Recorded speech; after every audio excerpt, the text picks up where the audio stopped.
After installing Git, you should configure your username and email address.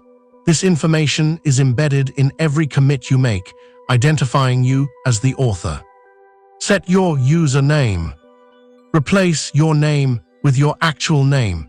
This should be the name you want to appear in your commits. Set your email address.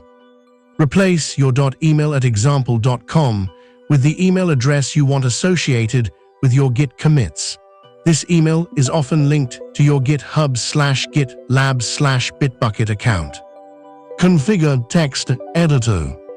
You can set up a default text editor for commit messages. For VS Code.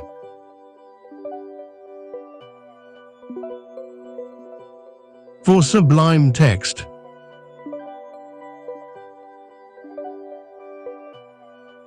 For Vim.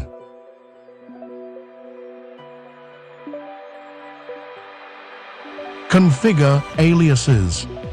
Create shortcuts for frequently used Git commands to increase efficiency. Now you can use Git co instead of Git checkout, Git br for branches, and so on. Enable autocorrect. Git can help correct typos in commands. This setting will suggest the correct command if you make a small typo. Set default branch name. Starting with Git 2.28, you can set the default branch name to something other than master, or for any other preferred branch name.